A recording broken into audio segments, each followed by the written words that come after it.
কোরআন এবং হাদিসের তথা ইসলামের সকল নির্দেশনাগুলো মোট দুই প্রকার। কোরআন এবং সুন্নাহ আমাদেরকে যতগুলো নির্দেশনা দিয়েছে, যতগুলো অ্যাডভাইস দিয়েছে, এগুলো সব দুই প্রকার। কিছু আছে করণীয় আর কিছু আছে বর্জনীয়। করণীয় কাজ যেগুলো সেগুলো করতে হয়, বর্জনীয় কাজ যেগুলো সেগুলো ছাড়তে হয়। এর ভিতরে আমরা সাধারণত করণীয় কাজ যেগুলো, যেমন নামাজ পড়া, রোজা রাখা, হজ করা, জাকাত দেওয়া, ভালো কথা বলা, দান সদকা করা, এগুলো সব করার কাজ না। এই করণীয় কাজগুলো মাশাআল্লাহ আমরা কম বেশ করার চেষ্টা করি বা করি, কিন্তু যেগুলো বর্জনীয় কাজ, যেগুলো থেকে দূরে থাকা দরকার, যেগুলো নিষিদ্ধ, সে কাজগুলো থেকে বেঁচে থাকার প্রবণতা বা বেঁচে থাকার অভ্যাস আমাদের ভিতরে অনেক কম। অথচ শরীয়তে একেবারে ইসলামের মৌলিক যে বিষয়, যেমন 5 ওয়াক্ত সালাত, সিয়াম, জাকাত, হজ, ঈমান, এই 5 মৌলিক বিষয় ছাড়া বাকি যত ফরজ আছে, যত করণীয় কাজ আছে, অনেক উলামায়ে কেরামের মতে সেগুলোর চাইতে, সেগুলো করার যে গুরুত্ব, বর্জনীয় কাজ বা নিষিদ্ধ কাজগুলো ছাড়ার গুরুত্ব তার চাইতে বেশি। যদিও আল্লামা ইবনুল কাইয়িম রাহিমাহুল্লাহর ব্যতিক্রম বলেছেন এবং অনেকেই বলেছেন। যাই হোক, সেটি মূল আলোচনার বিষয় না। মূল আলোচনার বিষয় হলো যে আমরা নফল কাজ বা অন্যান্য সুন্নত কাজ বা সওয়াবের কাজ, ইতিবাচক যেগুলো, সেগুলো করার গুরুত্ব যত দেই আমরা, সাধারণত গুনাহের কাজ, হারাম কাজ, পাপের কাজ, এগুলো থেকে বেঁচে থাকার জন্য যে পরিমাণ গুরুত্ব দেওয়া দরকার সেই পরিমাণ গুরুত্ব দেই না। অথচ আবু হুরায়রা রাদিয়াল্লাহু তাআলা আনহুকে নবী সাল্লাল্লাহু আলাইহি সাল্লাম হাত ধরে বলতেছেন। হাত ধরে মানুষ কখন কখন মানুষকে বলে? খুব বেশি গুরুত্বপূর্ণ কোনো বিষয় হলে মানুষ হাত ধরে বলে না? নবী সাল্লাল্লাহু আলাইহি সাল্লাম আবু হুরায়রা রাদিয়াল্লাহু তাআলা আনহুকে হাত ধরে বলেছেন, ইত্তাকিল মাহারিম তাকুন আবাদান নাস। ইত্তাকিল মাহারিম তাকুন আবাদান নাস। যত হারাম কাজ আছে, আল্লাহ সুবহানাহু ওয়া তাআলা যত কাজ করতে নিষেধ করেছেন, এগুলো থেকে তুমি বেঁচে থাকার চেষ্টা করো, তাহলে কি হবে? সবার মধ্যে তুমি সবচেয়ে বড় ইবাদত গুজার হতে পারবা, সবচেয়ে বড় ইবাদত গুজার, সবচেয়ে বড় আবেদ হইতে পারবা। আমরা ইবাদত বলতে কি বুঝি ভাই? নেকামল, ইবাদত, ভালো কাজ বলতে করণীয় কাজগুলোকে বুঝি, তাই না? সাধারণত নফল, ফরজ, যাই হোক, করণীয় কাজগুলোকে আমরা বুঝি ইবাদত করা। একটা লোক সমাজে যখন মাশাআল্লাহ দায় রাখছে, লম্বা জুব্বা পরছে, মসজিদে আসছে, সবার আগে আসে, দেরিতে বাইর হয়, ঘন ঘন নফল নামাজ পড়ে, লম্বা লম্বা নফল নামাজ পড়ে মাশাআল্লাহ, তারপরে আপনার দান সদকা করে, নফল রোজা রাখে, ভালো কথা বলে, এসব ভালো কাজ না? এই লোকটাকে আমরা সমাজে বলি কি? লোকটা অনেক বড় পরহেজগার মানুষ, ইবাদত গুজার মানুষ। সন্দেহ নাই সে যে কাজগুলো করছে এগুলো ভালো, কিন্তু একজন মানুষের বড় ইবাদত গুজার, বড় মুত্তাকি, বড় পরহেজগার, বড় ভালো মানুষ হওয়াটা নির্ভর করে বেশিরভাগ কিসের উপরে? খারাপ কাজ থেকে বেঁচে থাকার উপর। আর সেটা কিন্তু সাধারণত কি করা যায় না, দেখা যায় কম, দেখা যায় কিন্তু কম দেখা যায়। আবু হুরায়রা রাদিয়াল্লাহু তাআলা হাদিস আপনি লক্ষ্য করুন, নবী সাল্লাল্লাহু আলাইহি ওয়াসাল্লাম কি বলছেন? তুমি হারাম কাজগুলো থেকে বেঁচে থাকো, তাহলেই তুমি সবচেয়ে বড় ইবাদত গুজার হতে পারবা। আবাদান নাস, মানুষের মধ্যে সবচেয়ে বড় আবাদ হতে পারবা তুমি যদি হারাম কাজ থেকে বেঁচে থাকো। প্রিয় ভাই বোনেরা, আজ হারামের জোয়ার চলছে। আমরা যত মানুষ আলহামদুলিল্লাহ কিছু ভালো কাজ করার তৌফিক আল্লাহ দিচ্ছেন, হয়তো 5 ওয়াক্ত নামাজ পড়ি, অন্য অনেক ভালো কাজ করি আলহামদুলিল্লাহ, কিন্তু আমাদের এই ভালো কাজগুলোর পাশাপাশি আমরা যদি 10টা ভালো কাজ করি, তাহলে 100টা হারাম কাজ দিনের ভিতরে হয়ে যায়। আপনি গীবত করছেন, কারো সমালোচনা করছেন, এটি ছোট কোনো অপরাধ নয়। সারা পৃথিবীর সমস্ত ওলামাদের ঐক্যমতে এটি সবচাইতে বড় জঘন্য অপরাধ সমূহের মধ্যে থেকে একটি। মিথ্যা, মিথ্যা ভয়াবহ জঘন্য অপরাধ। মিথ্যা বলতে বলতে মানুষের অন্তরে ভালো কাজ করার শক্তিটুকু শেষ হয়ে যায়। নবী সাল্লাল্লাহু আলাইহি ওয়াসাল্লাম বুখারীর হাদিসে বলেছেন, ওয়ায়াসবুতুল ফুজুরু ফি কলবি, মানুষের অন্তরে মিথ্যা বলতে বলতে একটা পর্যায়ে গুনাহ এর শেকড় শেকড় গেড়ে যায় অন্তরে এবং পুরো অন্তর ছেয়ে যায় মিথ্যা বলতে বলতে, বেশি বললে কি হয় তখন? পুরো অন্তরে বিল্ডিং এর যেরকম ফাউন্ডেশন তৈরি হয় গোড়া থেকে, অন্যায় কাজের ফাউন্ডেশন তৈরি হয়ে যায়, অর্থাৎ এটা সহজে আর দূর করা সম্ভব হয় না তওবা করে সরে আসা ছাড়া। এমনকি এত বেশি অন্যায় পাপ গুনাহ তার অন্তরে দানা বেঁধে যায়, শিকড় গেড়ে ফেলে, যে তার অন্তরে একটা সুইয়ের জায়গা পরিমাণ ভালো কাজ করার মতো, ভালো কাজ ঢুকার মতো স্কোপ থাকে না, কারণ সারাদিন মিথ্যা কথা বলে। প্রিয় ভাইয়েরা, তো এরকম গুনাহ আমরা নামাজ পড়ি এবং সাথে সাথে করি কি করি না? গীবত, এটা তো সারাদিনের নিত্য সঙ্গী। রুমমেটের গীবত, আরেকজনের গীবত, সহকর্মীর গীবত, আত্মীয় স্বজনের গীবত, বন্ধু বান্ধবের গীবত, মানে একে অন্যের দোষ তার পিছনে বলা, এটাই তো গীবত। এটা ছাড়া তো আমাদের দিনের কোনো কাজই হয় না। যেখানেই যাই এটা হয় গীবত করি, আর না হয় শুনি, আর না দোনোটাতে অংশগ্রহণ করি। ঠিক না ভাই? ঠিক। একজন মানুষ তার নামাজের গুরুত্ব যেরকম দেয়, দান সদকা করার গুরুত্ব যেরকম দেয়, ভালো কথা বলার গুরুত্ব যেরকম দেয়, মাশাআল্লাহ অনেক ভালো কাজ করার গুরুত্ব যেরকম দেয়, হারাম কাজ থেকে বেঁচে থাকার গুরুত্ব তার শিকি ভাগও আমরা বেশিরভাগ মানুষ দেই না। অথচ নবী সাল্লাল্লাহু আলাইহি সাল্লাম বলছেন, হারাম কাজ ছাড়লেই তুমি সবচেয়ে বড় ইবাদত গুজার হইতে পারবা। আমি কি বুঝাতে পারছি ভাই? অবলীলায় অবলীলায় সারা দিন গুনাহে লিপ্ত হয়ে যাচ্ছে। আপনি আপনার পাশের লোককে কষ্ট দিলেন, পাশের বাসাওয়ালাকে কষ্ট দিলেন, প্রতিবেশীকে কষ্ট দিলেন, পাশের সিটালাকে কষ্ট দিলেন, আপনার মোবাইলের আওয়াজে তার কষ্ট হলো, আপনার কথায় তার ডিস্টার্ব হলো, তার ঘুমের ক্ষতি হলো, তার জায়গা অপরিষ্কার হলো, তার দুর্গন্ধে দিয়ে তারে কষ্ট দিলেন। এগুলো সব হারাম কাজ, সব হারাম কাজ, ছোট অপরাধ না, কিন্তু এগুলো আমরা সারা দিন অবলীলা করছি কি করছি না? প্রিয় ভাইরা, আপনি ফজর নামাজ পড়ে বাইরে হয়েছেন, জোহর পর্যন্ত যদি হিসাব করে রেকর্ড করে, ভিডিও রেকর্ড করে আপনি বসেন, মনের গুনাহ, বাহিরের গুনাহ, সবগুলাকে, ভেতর বাহির সব গুনাহকে একসাথ করলে দেখবেন একটি ভালো কাজ করলেন, কয়েকশো খারাপ কাজ করছেন। আমাদের বাংলায় একটা প্রবাদ আছে, 1 মণ দুধে 1 ফোঁটা চনা দিলেই শেষ। আর আমাদের 1 মণ দুধে কত মণ যে চনা পড়তেছে তার কোনো ঠিক নেই। তাহলে দুধের কি অবস্থা?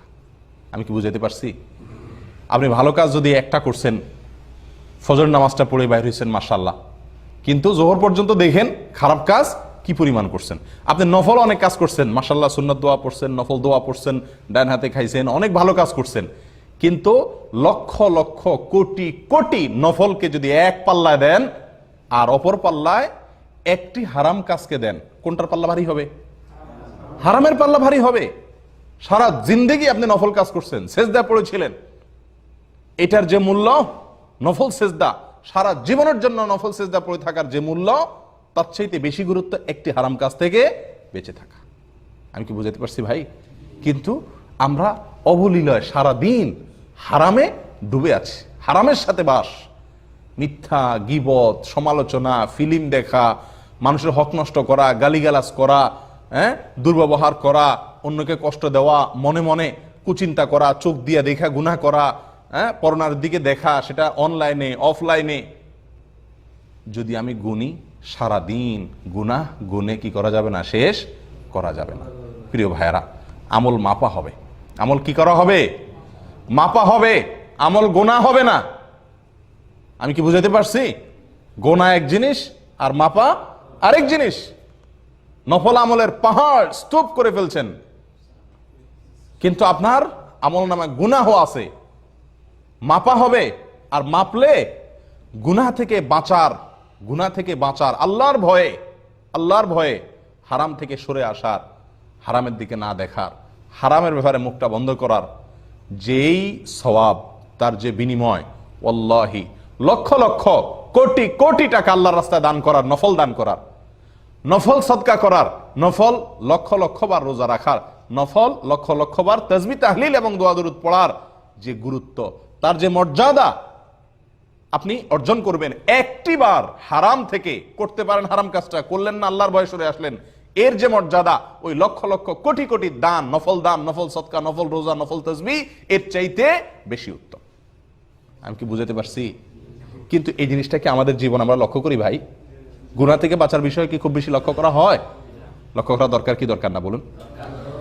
আরেকটি হাদিস আমি আপনাদের শোনাই, সহিহ মুসলিমে আসছে, বুখারীতেও আসছে। নবী সাল্লাল্লাহু আলাইহি ওয়াসাল্লাম বলেছেন, ইযা নাহাইতুকুম আন শাইইন ফান্তাহু ওয়াইদা আমারতুকুম বিশাইইন ফাতু মিনহু মাস্তাতাতুম আও কামা ক্বাল। আমি তোমাদেরকে যখন কোনো কাজ নিষেধ করি, তাহলে সেই কাজ থেকে তোমরা বিরত থাকো। নবী সাল্লাল্লাহু আলাইহি ওয়াসাল্লামের ভাষাটা লক্ষ্য করেন, সেই কাজ থেকে তোমরা কি থাকো? বিরত থাকো। হার্ড ব্রেক, ডাইরেক্ট নিষেধ, সোজা কথা একটাই, কোনো স্কোপ নাই, ছাড় নাই, কথার ভিতরে কোনো দুর্বলতা নাই, একেবারে স্ট্রং কথা, পরিষ্কার নির্দেশনা। নিষেধ, যেসব বিষয়গুলো থেকে নিষেধ করেছি সেগুলো থেকে বিরত থাকো, সোজা, নো এন্ট্রি। কথা বুঝে আসছে? ওয়াইদা আমারতুকুম বিশাইইন ফাতু মিনহু মাস্তাতাতুম। আর যেসব বিষয় তোমাদেরকে আমি করার নির্দেশ দিয়েছি, করার নির্দেশ যেগুলো দিছি, এটা করো, এটা করো, এটা বলো, এই আমল করো, এই করার নির্দেশ যেগুলো দিছি এগুলো ফাতু মিনহু মাস্তাতাতুম, যতটুকু সাধ্যে কুলায় ততটুকু করো। করণীয় কাজগুলো যতটুকু সাধ্যে কুলায় করো, আর বর্জনীয় এবং নিষিদ্ধ কাজগুলো থেকে বেঁচে থাকো। এখানে নবী সাল্লাল্লাহু আলাইহি ওয়াসাল্লাম বলেন নাই যদ্দূর সাধ্যে কুলায় তদ্দূর বাঁচো। আমি কি বুঝাতে পারছি? নামাজ দাঁড়ায় পড়া ফরজ, না পারলে বসে পড়েন, বসেও না পারলে শুয়ে পড়েন, শুয়েও না পারলে ইশারায় পড়েন। ইশারায়ও পড়ার মতো অবস্থা নাই, সেন্স নাই, মাফ। ও ভাই, না রোজা, রমজান মাসে রোজা রাখা ফরজ, আর রাখতে পারতেছেন না, অসুখ হয়ে গেছে, পরে রাখেন রমজানের পরে। তাও পারেন না তো কাফারা দিয়ে দিয়েন। হজ ফরজ হয়েছে, করতে হবে, পারতেছেন না, টাকা আছে, আরেকজনকে পাঠাই দেন। সমস্ত কাজগুলোতে বিকল্প আছে না নাই? ছাড় আছে, এমনি না পারলে এমনি, এমনি না পারলে এমনি, একদম কোনোভাবে পারতেছেন না তো মাফ। এ হলো করণীয় কাজগুলো। আর নিষিদ্ধ কাজগুলোর ব্যাপারে নবী সাল্লাল্লাহু আলাইহি ওয়াসাল্লাম কি বলেছেন? ফান্তাহু, খবরদার, ব্রেক, যেগুলো নিষেধ করছি সেগুলো করবা না, ফুল স্টপ, কোনো ছাড় নাই। জেনা, চুরি, ডাকাতি, মানুষ হত্যা, গীবত, শেকায়েত, এসবগুলোর ব্যাপারে কি কোনো ছাড় আছে? যে ঠিক আছে তুমি জেনা থেকে বাঁচতে পারতেছো না, তো ঠিক আছে, বাঁচতে না পারলে আর কি করবা, তো যখন পুরোপুরি বাঁচতে পারতেছো না তো অর্ধেক করিও, এই সুযোগ আছে? চুরি থেকে যেহেতু তুমি বাঁচতে পারতেছো না, তোমার অভাব স্বভাব হয়ে গেছে, তাহলে ঠিক আছে পুরোপুরি যখন বাঁচতে পারতেছো না তো যদ্দূর পারো এদ্দূর বাঁচো, এরকম কোনো কথা আছে? আমি কি বুঝাতে পারছি? নিষিদ্ধ বিষয়গুলো থেকে বাঁচতে হবে 100-100। করণীয় কাজগুলো অনেক সময় 180-90-70-30 অবস্থা ভেদে ওইটা কম বেশ করার সুযোগ আছে, সেটাও অবশ্য মন মতো না, সাধ্যে যদ্দুর কুলা। এর মানে এই না যে ফজরের নামাজ আমি শরীর ভালো লাগলো না, শরীরটা একটু মেজমেজ করলো, অলসতা লাগলো, তো শুয়ে থাকলাম, কারণ আল্লাহ বলছেন যদ্দুর সাধ্যে কুলা উদ্দুর করো। এরকম চলবে নাকি? সাধ্যে কুলায় মানে হলো আমার ক্ষমতায় যতক্ষণ কুলায়, অক্ষম হয়ে গেছি, আমি আর পারতেছি না, ক্ষমতা নাই, তখন মাফ। কথা বুঝে আসছে ভাই? তাহলে নিষিদ্ধ কাজ থেকে বাঁচা, এটার গুরুত্ব শরীয়তে অনেক বেশি। আমরা আমাদের জীবনে নফল কাজ, নফল আমল, নফল দোয়া, দুরুদ, তাসবিহ, তাহলিল, এগুলোর গুরুত্ব যত বেশি দেই, আমি বারবার আপনাদেরকে কথাটা আবারও বলছি যে গুনাহ থেকে বাঁচার, হারাম থেকে বাঁচার, নিষিদ্ধ কাজ থেকে বাঁচার ব্যাপারে তার সিকিভাগ গুরুত্ব দেই না। যদি দিতাম তো সারা দিনে বহুবার কথা বলতে গিয়ে আমি নিজেই ব্রেক দিতাম, কারণ গীবত এসে যাচ্ছে। কয়টি বার সারাদিনের ভিতরে কয়বার এই তৌফিক হয়েছে যে কথা বলতে গিয়ে হঠাৎ করে থেমে গেছেন বা কাউকে থামাই দিয়েছেন, ভাই গীবত হচ্ছে। এই খারাপ কাজ থেকে বাঁচার প্রবণতা খুব কম না আমাদের মধ্যে? ও ভাই, হারাম কাজগুলো এত জঘন্য, সেগুলো করলে মানুষ এত দূরে সরে যায় আল্লাহর কাছ থেকে যে কোনো ইবাদতের স্বাদ পাওয়া যায় না। বেশিরভাগ হারাম কাজের ব্যাপারে যে কথাগুলো হাদিসে আসছে তার নগদ শাস্তি, নগদ সাজার ভেতরে একটি হলো যে হারাম কাজগুলো করার কারণে, হারাম কাজে লিপ্ত হওয়ার কারণে রিজিকে বরকত নষ্ট হয়ে যায়। 2 হাতে টাকা কামাইতেছি কিন্তু অভাব কমে না, রিজিকের বরকত শেষ হয়ে যায় গুনাহ করলে।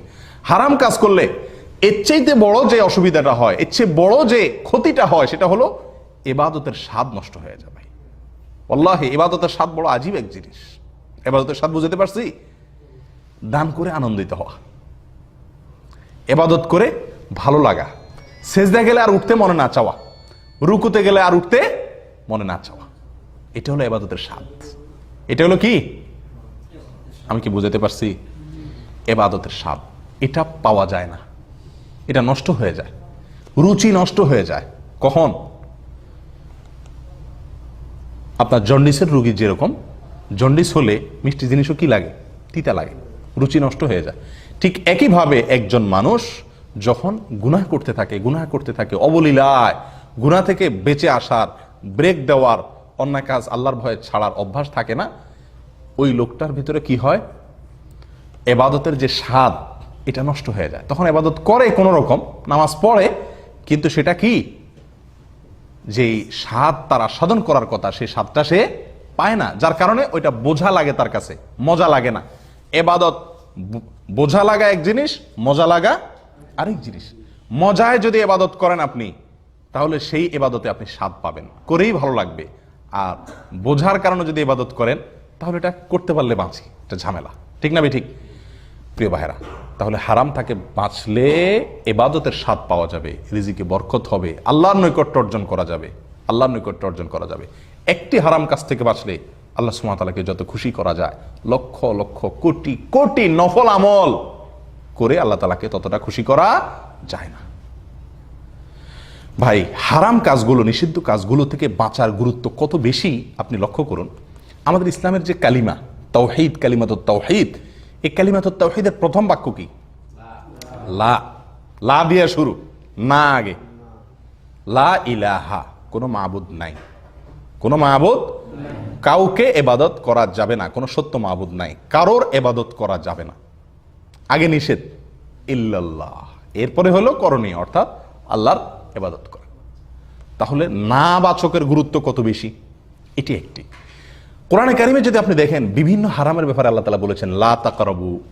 লা তাকরাবু মানে কি? হারামের কাছেও যেও,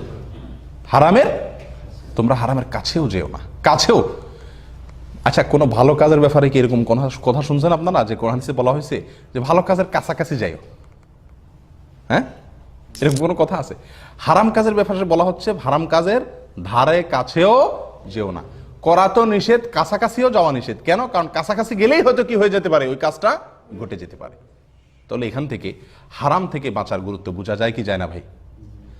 তাহলে আজ থেকে আমরা নিয়ত করতে পারি কিনা যে প্রতিদিন আমি লিস্টই করে নেব, লিখিত তালিকা করে নেব যে আমার কোন কোন হারাম কাজগুলো বেশি হয়।